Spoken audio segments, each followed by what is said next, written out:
So Shri Sule is a blockchain consultant. He has comprehensive experience in analysis and consulting with the banking domain. Shri and I did work together at ANZ, and I know the kind of passion he has both for banking and for technology. And in the last few years, he has developed an avid interest in blockchain and explored it quite a lot, and has also given a lot of talks and has also written on this topic. And hence, I thought he would be the best person to do this session on blockchain basics for us today. A few do's and don'ts as usual. We will keep all of you on mute. Please keep your video off. We will allow Shri to be on video as he wishes to, and he will do the presentation.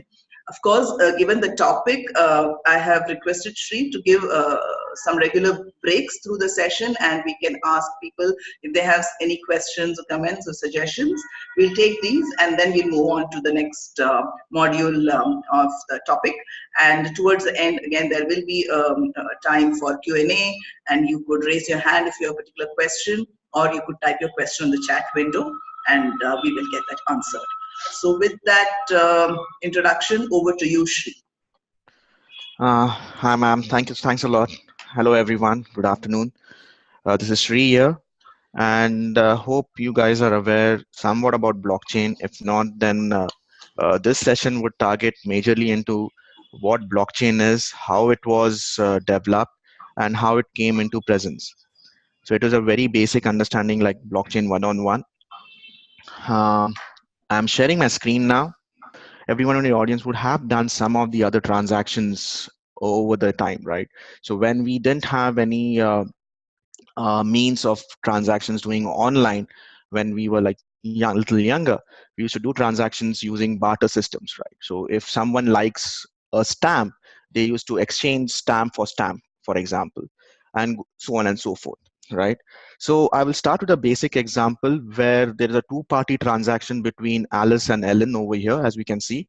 So Alice and Ellen are good friends, and where Alice wants a older watch which Ellen possesses, and they agree on a particular value and do an exchange. So this is pretty straightforward, right?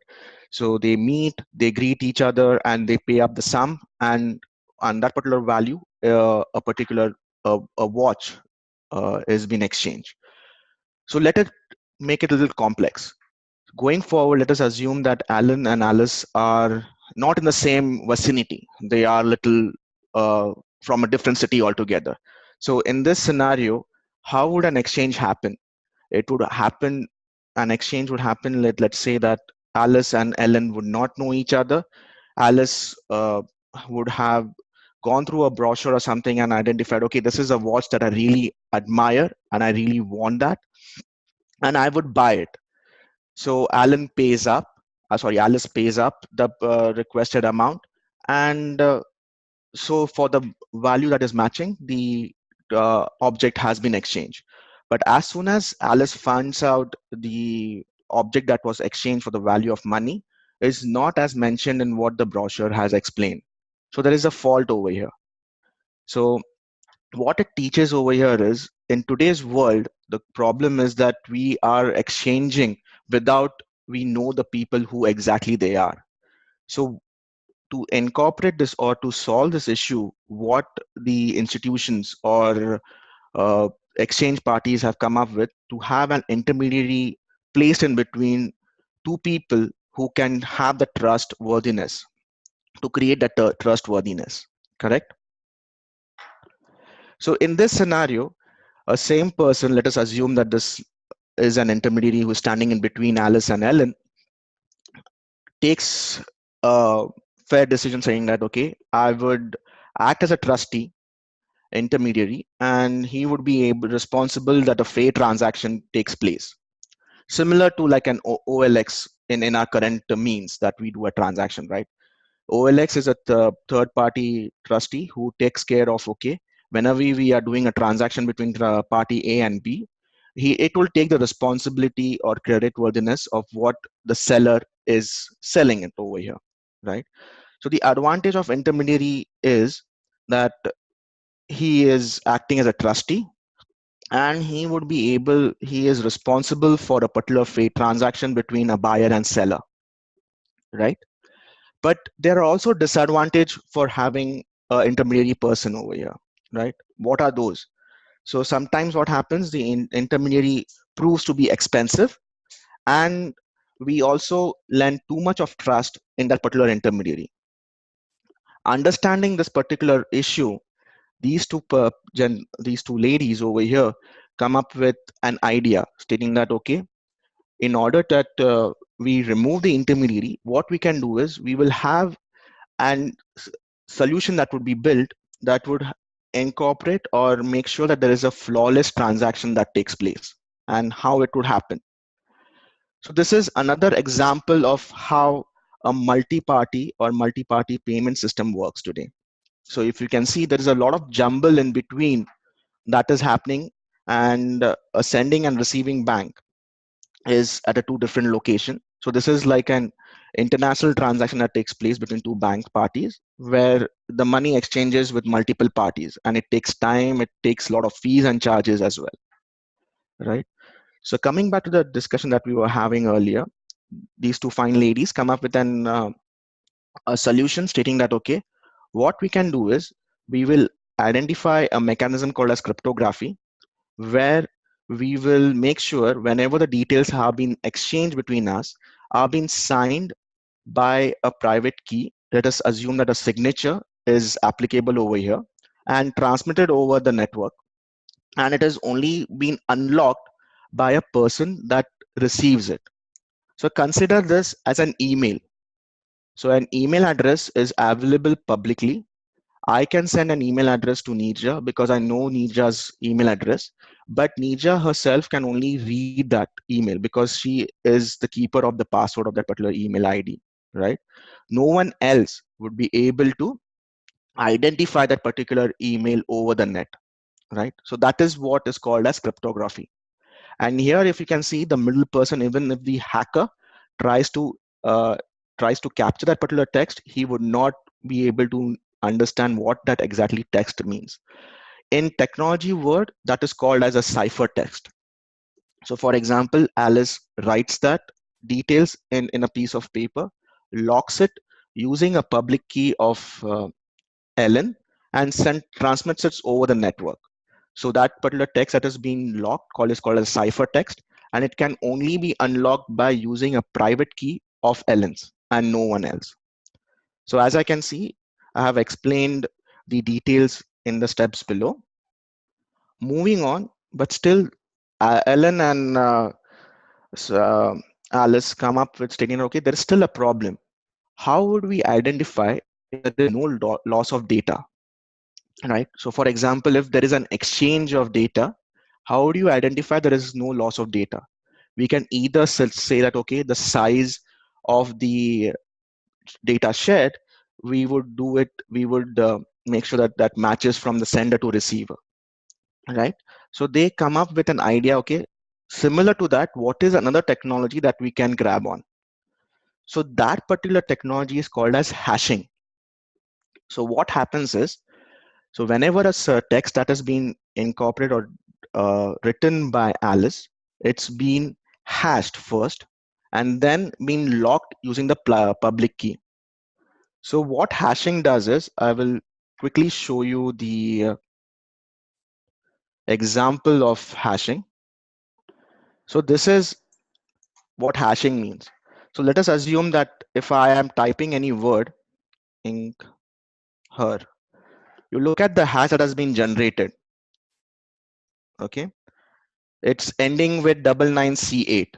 Okay, if I change any alphabet in that particular word, it changes again, F75, right? So this is a very importance of one thing in hashing, that even if you change a word, a syllable in that particular text, the hash changes. So that means that we can, once it has been transmitted over, Alice and Ellen can make sure that the hash of the transmitted document is compared with the one that Alice has been having over the having with her, right? So that makes sure that there is no loss of data, the data is not corrupted, and there is no, whatever it was meant to be transferred is transferred over the network. So that makes that particular entire transaction safer and more promisable. So this is, in a nutshell, how cryptography is being used. There are two types of cryptography. One is symmetric and one is asymmetric. So in blockchain world, we are using a cryptography called as asymmetric cryptography combined with hashing. So the diagram below shows exactly how the hashing and cryptography works. Moving forward, so we have covered two concepts of blockchain right now. We have covered cryptography and we have covered hashing. So I will take a pause over here. If anyone has any question, please let me know about this particular two concepts that we just discussed. Please raise your hand if there is any question that you have or you want something to be explained a little more. Otherwise, we'll assume that all is fine so far and I will request Sri to proceed. Anyone wants to say something, ask a question? Okay, somebody has raised their hand. Let me see. Anita. Yes, Anita, go ahead. Are you able to hear me now? Yes, I am able to hear you, Anita. Please tell me. So I just want to understand about hashing. How I'm not able to relate to how hashtag is kind of related to blockchain. Okay, so I will come to that. What is there? That hash technology, right, has always been there earlier.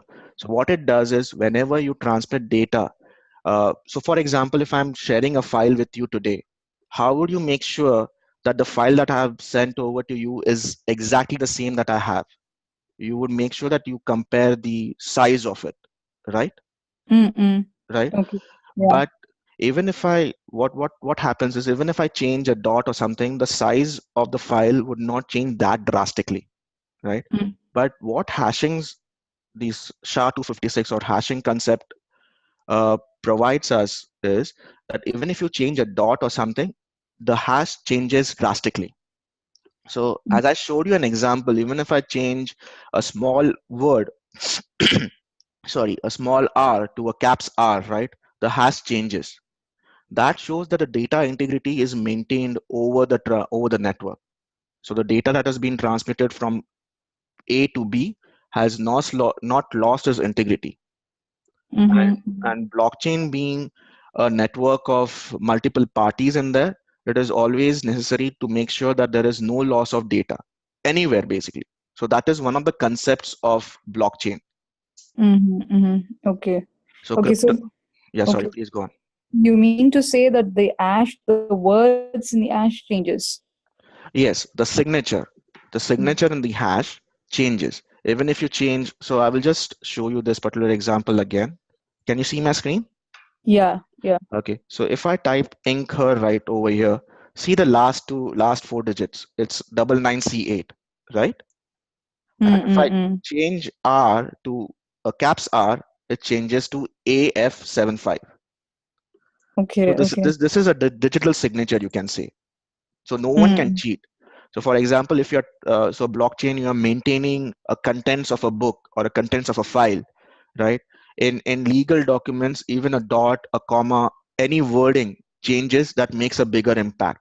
So hashing prevents from doing that. Okay. So I have to check the ash if there is any change from Yes, what yes, was. absolutely, absolutely. Okay. Got it. Okay, thank you. Yeah. Anyone else? Oh yes, Prachi. So I was saying that Prachi is not, I'm not able to allow her to talk because Zoom says she has an older version of Zoom. Prachi, can you please write your question on the chat window? No. Uh, is hashing like a checksum? It is similar to checksum, but not exactly like checksum. We can say that in checksum, I believe that if a small letters, if I have not worked on checksum, it is similar. It's better than checksum, that I can say that. Okay, so now we have covered two concepts of blockchain, as we can say, cryptography and hashing. Cryptography makes sure that the message that has been sent over is only being read by the person who has to receive it, and hashing would make sure that there is no data loss or no data corruption over the network. Okay, so meanwhile all these things were going on, right, there is a third participant in this particular network. We can say Joanne, who has worked on his own thought process, where she has linked all the transactions in she has worked on his own method about how do we make the ledger safe, right? So she has his own mechanism. So for this particular example, let us assume that she is writing on a notebook, where that notebook has same length of paper and the width of the paper is the same, and her handwriting remains constant, there is no changes. So just for a sake of this example, so what she does is she starts writing all her daily activities on the particular page of paper. And once that page is completed, she moves to the next page, so on and so forth. So let us assume that after a set time or an interval, let us say 10 minutes, she whatever pages that she has completed, she collates those pages and puts them in the box. Okay. After that box, she weighs it on this particular weighing machine. Let us assume that this weighing machine is so powerful that it can weigh up to the last micron of that particular box. After that weighing is completed, she notes that particular weight and puts it aside. So she further to that, she adds the details like the number of the box, the date that it was generated, the weight of the current blocks, and the previous blocks. As you can see, the first block doesn't have any previous block. It can be the previous block would be all zeros, and the weight of the current blocks is 0001. Okay. Moving forward, she continues to do that for all the boxes. As you could see, the previous block has the current block has the weight of the previous block as well, and so on and so forth, right? So after coming up with this, Ellen and Alice come to know about this particular technology and this particular solution that has been used by Joanne. They contact with her and they come in saying that, okay, we also have that, so we will combine our efforts together, and this the technology that has been used across, we can use it together itself for our betterment. Okay. But what will happen is, Joanne says, okay, I have come up with this particular technology of linking these transactions together. I will own this particular data. What are the disadvantages of having the centralized storages? Let us assume that Joanne is a bad actor in this particular piece. She has an authority of all the data that has been consumed. She can do whatever she feels like, and she can go ahead and change the data in any of the boxes without Alice and Ellen knowing about it, right? So they have this particular idea. They come to know about this disadvantage, and Alan and Alice understand this particular flaw and say that no, we also want to keep the copy of the ledger, and this is how we come to know with the decentralized storage, right? But there is one more issue with this decentralized storage, right? We have to make sure whenever or whatever transaction that is taking place, everyone should be of consensus. So whenever a decentralized multiple party comes into the picture, we also need to have consensus mechanism built, correct? Okay, so let us assume that whenever a new block or a new box has been created, Joanne says to both the parties involved that I have created a new block or a new box. Please validate it, right? But again, with consensus or voting mechanism, we can also see another flaw to it called as a Sybil attack. Anyone can go ahead and do a double voting, double spending kind of a thing, right? So how do we avoid that? So to make sure about it, we should make sure that either the voting mechanism is very tough, or casting its own a single vote makes it very tougher by the system, correct? So this is how this proof of work concept, or this is a new technology, new concept in blockchain that came into picture, was called as proof of work. correct? So what they decide is, after weighing that particular box on this magic scale, we have to make sure that the weight of the current blocks is prefixed by double zero by adding some more value to it, right? It can be just, you can assume that we can say that small grains of sand can be added on top of it, or small piece drops of water needs to be added one by one to make sure that this particular weight of block is prefixed by double zeros, as you can see, right? So this is a very painstaking and a lengthy procedure to come up to a particular value. And whatever that value comes up to, we can call it as a nouns. That is what it is called in this particular technology, in the blockchain world. So once that has been agreed, so what happens is, once that box has been created, everyone start working towards it. And Joanne, being the fastest to reach to that particular element, she says, okay, I have reached to it. I've created this particular nouns. Please validate it. So uh, Alice and Ellen validate that particular nouns, saying that, okay, after adding this particular value, we do reach to this double zeros in front of the weight of the current block is there. Okay, so imagine this as a Sudoku puzzle. It is very difficult to solve it, but once it has been solved, it is easy to examine and validate it. Correct? So this is what proof of work concept is. So it will make sure that whoever works on it spends a lot of effort, lot of mechanism, lot of energy to it, and there is no other way around. So I will show you an example of what proof of work concept is. Okay. So let us assume that these are all blocks which have been mentioned over here. As you can see, each of the block have their own hashes. Okay. And this particular number is called as a nouns. So if I go ahead and I remove this particular nouns, all these blocks become red. So there is something missing because all are impacted, right? All blocks are impacted. So if I add any other value, it is still not coming properly. It is still not having that particular hash or having particular zeros, 3 zeros, as we had earlier seen in front of the hash of that particular block. So if I add this particular number, we can see that there are four zeros in previous hash, and that makes sure that, okay, all these blocks are in proper shape, which was supposed to be earlier. Shri, were you actually using that screen and showing the hash? Oh, sorry, am I not sharing that screen? No, you are not. Oh, I'm so sorry. Okay. Sorry, is it visible now?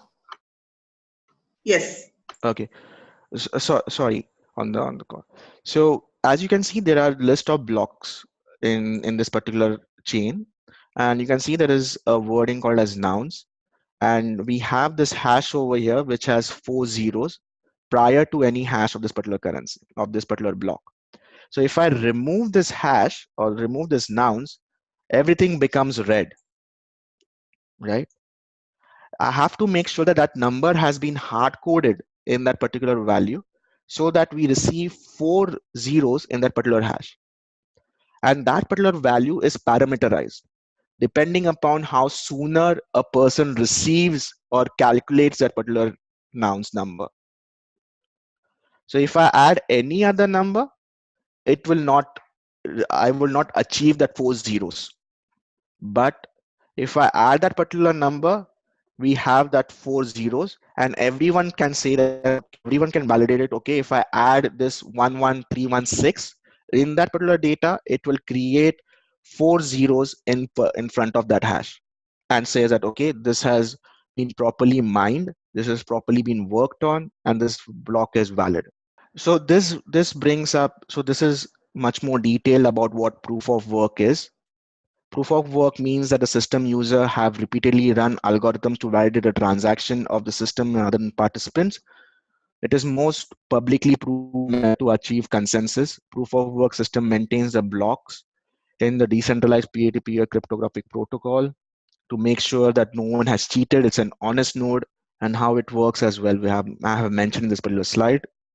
So what happens is the blockchain network also makes sure that the person who has invested so much of energy, so much of work in that can be rewarded as well. So that means that if you want to earn something good out of the network, instead of cheating the network, you can go ahead and work for the network and you can earn good amount of money. So this covers the four major concepts of blockchain technology: cryptography, hashing, decentralization, and consensus. So I will again take a pause over here. Please let me know if there are any questions. Okay. So now that I have explained like what basic concepts of blockchain is and how this technology came into the picture, so let us assume that all these things, no, not assume that this all these four technologies, right, were existing prior to blockchain coming into the foray. But what this person did was, by inventing this particular technology, it brought about all these technologies together and provided as a single technology, making sure it becomes more foolproof and more helpful technology as well. Okay, so why blockchain? So today the question is, why blockchain? So blockchain has no central authority. It eliminates the intermediaries, as we say. It is a real-time settlement uh, system. It also reduced the task or operational cost drastically, and it also has transparency. So if we remove the intermediary today in any of the transacting systems, right, it will definitely reduce the cost drastically. And definitely, if everyone has a piece of the ledger that has been exchanged, it makes sure that there is a high level of transparency maintained across all the participants, and there is no fishy thing that is going around. Okay, how it is different from a centralized system? It improves efficiency, again cost savings, and it is trustful. It's a The blockchain system is called as a system where we can use an untrusting parties to do a transaction safely and secure. Provides a mean of a trustful system for an untrusty parties as well. What is blockchain? Blockchain is a shared publicly, it's a decentralized network, it's secured, it's an immutable network, it's an immutable database. So if I believe that most of the people would have worked in the IT world and have been uh, much aware of the centralized database network, right? What happens is the total power uh, resides in the database administrator, or who is in control of the database. Anyone can go ahead and delete, update the details in that. But in blockchain, we can't do that. It's an immutable system. That means that if you want to make sure that the entry that has been done previously is incorrect, you just need to go ahead and update that particular in the next particular entry, making it reverse. And that would make sure that everyone is also aware that a particular transaction has taken place. So that makes sure that, okay, everyone is aware, everyone has consensus in that particular transaction, and we can go ahead and make sure that the transaction is completed. Okay, so this slide talks about more about how the sorry, how the how the blockchain transaction takes place in the real time. As you can see, multiple parties share the transaction keep on happening over the time. It has been pulled over for a certain amount of time, and then a person called as a miner starts mining this particular transaction. And as I had explained earlier, it has to go through that entire process of coming to a consensus, making that proof of work stand out, and then moving it to that particular block. Unless and until all these things are happen, the transaction is not confirmed or validated. So I believe you might all have come across this word blockchain, and everyone would have been talking about when should we use blockchain, why it should be used, right? So this is a simple or a comical discussion between a manager and an employee that has been happening, saying that, okay, I think we should build a blockchain and stuff like that. So people are into this field talking about blockchain, sometimes have different ideas, but not exactly why or exact needs of where the blockchain technology should be used. So this talks about how and when the blockchain technology should be given a tick. Like if it involves multiple parties, is it time consuming and expensive activity, whether the data needs to be transparent or not, all this things makes you an yes, then we should consider using a blockchain. Otherwise, we can use a different mechanism as a centralized or something like that, but not blockchain. Then there are different types of blockchain. We have a public blockchain and a private blockchain. A public blockchain is one which technology called Bitcoin uses. We all might have heard about Bitcoin. It is a cryptocurrency which is being used worldwide across borders, and that particular technology, when it is being used, it's called as a public blockchain. And what do you mean by public blockchain? That means that anyone can be a participant in that particular blockchain. But as a permission blockchain, it is a private blockchain. When we talk about a private blockchain, it has been used by entities like private banks or any other party which doesn't want third person, which is not recognized, to be part of that particular system. This describes about much more about the blockchain landscape that we have that is being used. So the first uh, column or row talks about the different consortiums or the networks that has been used in blockchain, like Hyperledger, Chainledger, RS33V, PDTL group. So these are the different uh, fabrics that are being used in blockchain.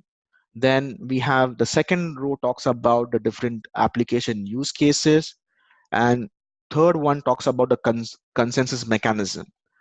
As we could see, there are multiple consensus mechanism, but the most widely used mechanism is called as proof of work. Coming to this particular slide, this talks about the multiple use cases that a blockchain has and that are being used currently. So as you can see, it has been used as global payments, in in market provisioning, in investment managing, capital raising, deposit and lending, and insurance. So as you could see, all these things, there is one one common reason that is there, that is called as intermediary. Everywhere that we have an intermediary in this current process. Coming up to the non-financial use cases, we do have non-financial use cases such as real estate, in diamonds as well. Real estate, for example, let us assume that we are purchasing a land records or anything, right? It can be posted on the on the blockchain ledger, and we will make sure that it is posted there and it is not hampered with or not tampered with on that particular ledger at all. So that makes us sure that when we make the records of any land or registry, it is gone on that particular blockchain network and no one is tampering with these records, and it is secured. This is more of the usage of where the blockchain has been currently being used, where exactly in the banks and stuff like that. Again, this shows within the banks where blockchain has been widely used. As you could see, it is widely being used in the remittance department, where 42% of the use cases have been covered under blockchain. So I have come to an end of the blockchain slide, and do we still have time, ma'am? I can go towards the next set of presentation. Yeah, we have about 20 minutes more. Does anyone want to ask a question at this point?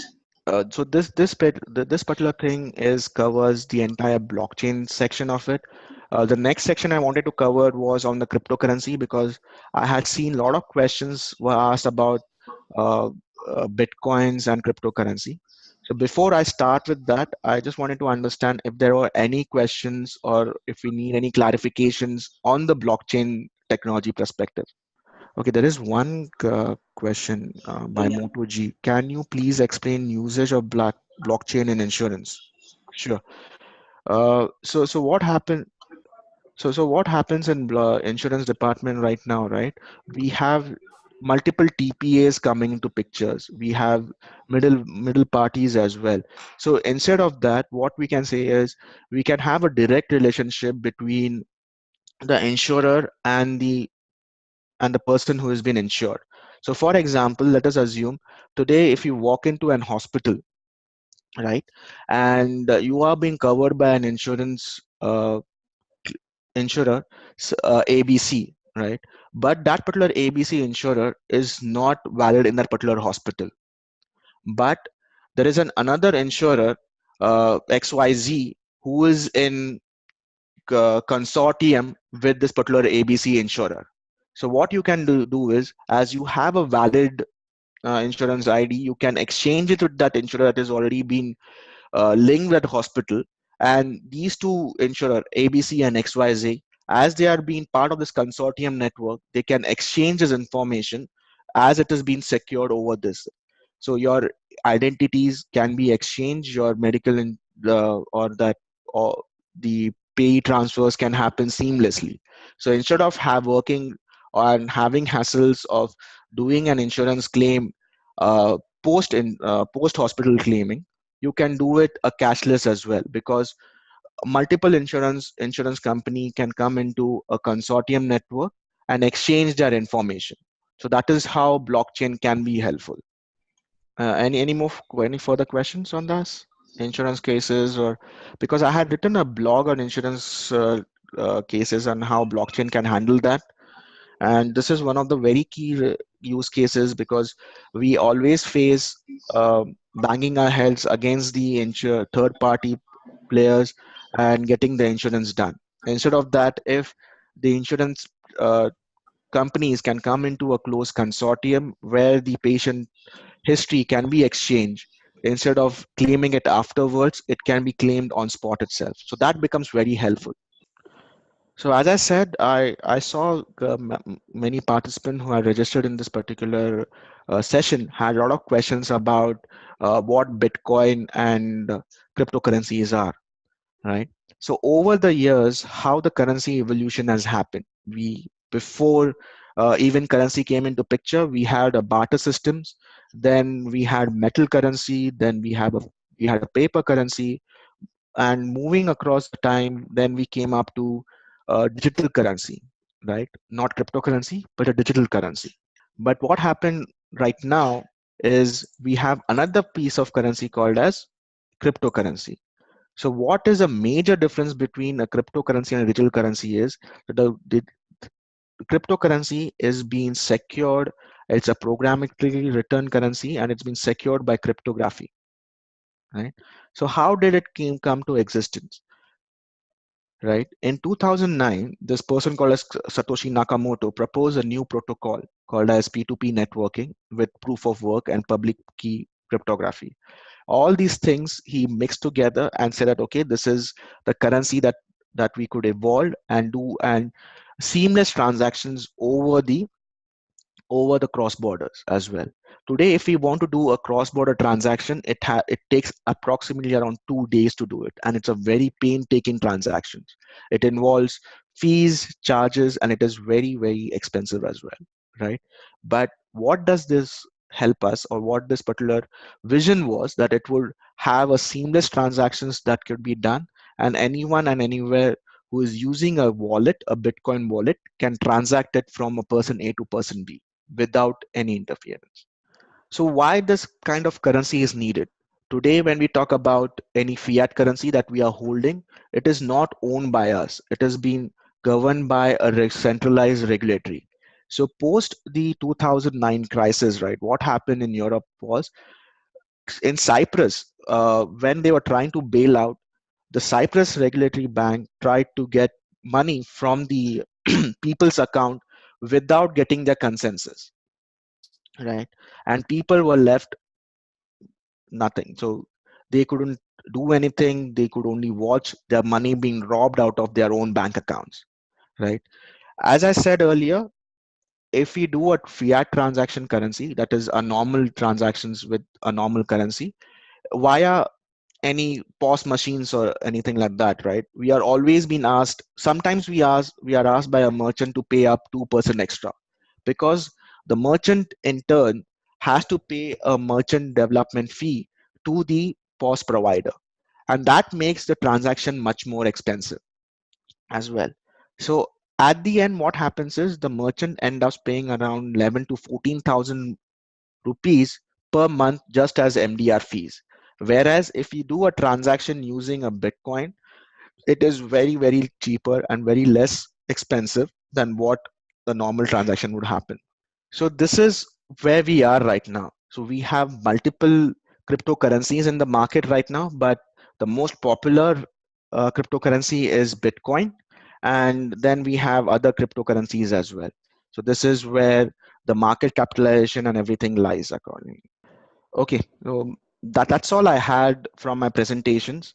Uh, Please let me know if there are any questions from you guys. Any questions, people? We Anything have on blockchain, anything on Bitcoins, cryptocurrency, usages, use cases, or even how do you start? I mean, this is kind of a very good start, but if you want to kind of explore more, you want to do some hands-on. Shri, I have a question. So I am basically from HR. okay. So I just would want to know what kind of impact blockchain would make in the HR field. Yeah. Yes. So just recently, I had worked with this particular HR department to come up with blockchain use cases. So in HR, right, there are multiple departments and multiple sections as well. Let us assume that if you want to make a claim pass or approve anyone's um, leaves or anything like that, right? So the data can be based on the consortium network. Like multiple departments can share their network details over it, and they can work towards it. Instead of waiting for documents to be processed, all the documents can go online, and the employee need not submit multiple documents over and over again. He can only submit the subset of documents, and a particular department, if required, can just fetch the documents from the other department itself based on the employee ID or something like that. So that can work in the co-joining network kind of a thing. This next question is, how can we buy Bitcoin currency? Is it widely used source of transaction? Uh, if you could have studied the current RBI ruling, it is not legal in India right now. But there are some wallets who still uh, lend or supply Bitcoins, like ZepPay, Unicorn is still there. You can buy Bitcoin from there. And I guess Bitcoin is at its lowest right now. If you want to invest in Bitcoin, I guess this is the right time to go ahead. Okay, we have a question from Shubha. How can you learn this technology? I'm assuming, Shubha, do you want to ask exactly what are you wanting? I will unmute you. Sorry, ma'am. Before going to Shubha's question, I'm sorry, Anita. Did I answer your question, or do you still have certain more details to it? Are you able to hear me, Shri? Yes, Yes. I am able to hear you, Anita. Please go ahead. So I actually I got your point, but then I also understand blockchain is going to make an impact in terms of your background verification and stuff like that. But then I'm just not able to kind of get hold of how your past your education or your uh, the places where you worked, how will all those get linked? I'm sorry, your voice was breaking in between. So you are asking question for me, or it is like a generic question on how the HR system can be built on blockchain? No, I'm asking to you. Are you able Uh-huh. to hear me now? Yeah, it's better now. Please go ahead.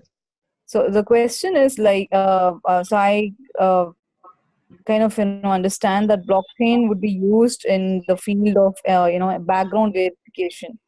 Background verification, okay. Yeah. So Uh-huh. how will in terms of say for instance I did my education Mhm. or I worked in some place. How will all those get linked through blockchain? Is my Yeah. question. So How so your for past data gets linked? Is Sure. that So in this scenario, right, Anita, every in today's world, right, all those systems are working on a database, and they are working in a silo modes, right? So instead of working on silo modes, they might have some details which are outdated. But let us assume that today your education details can be linked to your professional details as well. So, for example, your educational institute can come up with a consortium network and join your a professional network, and the details can be exchanged. For example, there are today, uh, I will give you a analogy today.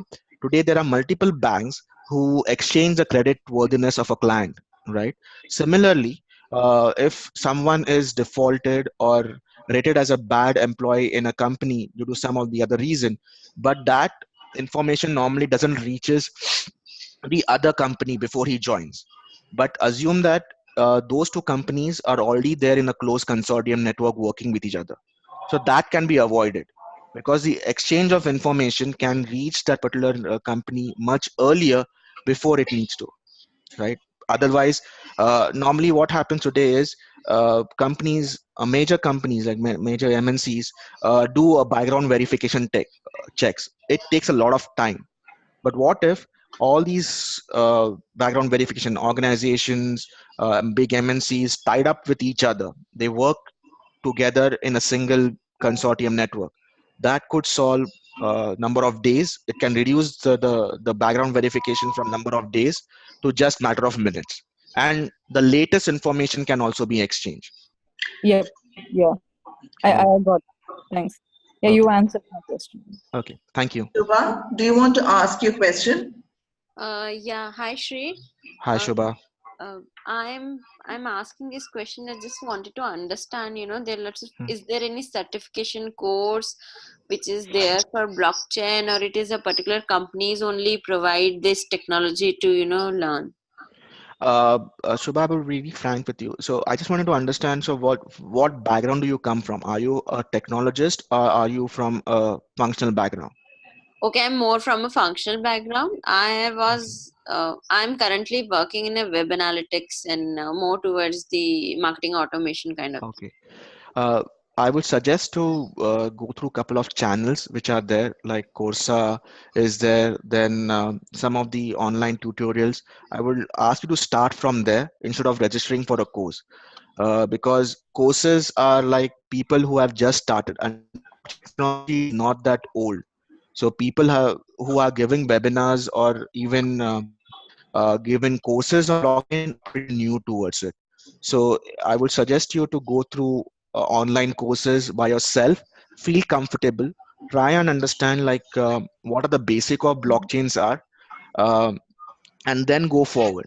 Because if you just directly jump into the coursing perspective, I guess it would not be helpful much for you. Start from the basic kind of a thing. Online there are a lot of courses available free of cost. There are a lot of tutorials that can help you out. Trying to unmute Shilpa. Her question is how to start a career in this field.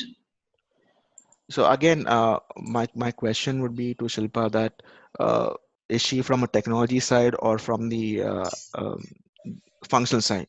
Shilpa, do you want to? Yeah.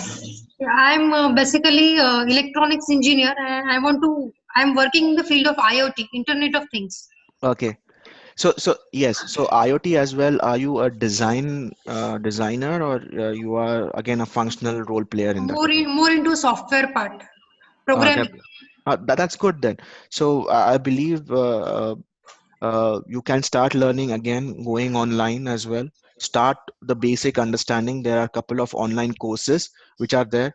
I would suggest you to read a book from Andreas Estopoulos, uh, Bitcoins, uh, uh, Bitcoins and more. Sorry, I forgot the name of that particular book. But I can share the details to ma'am and she can distribute it to you. It's a very sorry, mastering of bitcoins. Yeah, sorry, mastering of bitcoins. It's a very basic course on Bitcoin, and it has been very well explained. uh, what bitcoins and blockchain, how do they work together. You can start there, and if you find your interest, and then I would suggest you to go to higher courses which are been there online as well. Okay. Thank you. No problem. And And then trust me, Shilpa, IoT and blockchain are very good two fields, and it is there to stay. It's a very good fields together, put together, IoT and blockchain. Okay. okay, so the Thank you. last question for the day, Prachi wants you to open the slide where you showed percentage coverage in various industries and wants you to explain the percentage for equity or fixed income capital markets coverage.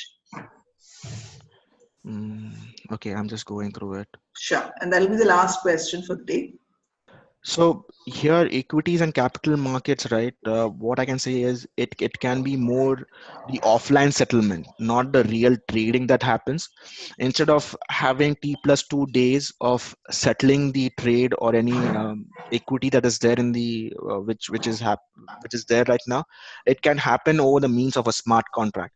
A smart contract is nothing but an automated program where once a particular information has been fed or any details have been completed, it kicks in and completes the transaction. So instead of waiting for T+2 days to kick in, this with the help of smart contracts and decentralized network, it could happen over a matter of times, or number of days can be reduced as well. Sorry, does that answer your question? Yeah, Prachi is good with that. Vinuta wanted to ask a question. Let me try and unmute Vinuta. Vinuta, please go ahead.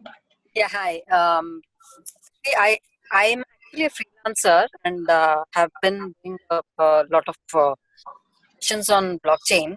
I'd like to do some hands-on exploring myself. So, how do I go about it? As I said earlier, right, please try some courses which are available online for free first. Go through the courses online. Do a exploration, sorry, and see if you like it, and then you can take it to the next step. First, try and set up something on your machine. There is a site called as Pluralsight, where there is a basic of blockchain course which talks about very basic about how do you do your first setup using a fabric called as Ethereum, and how do you go about that.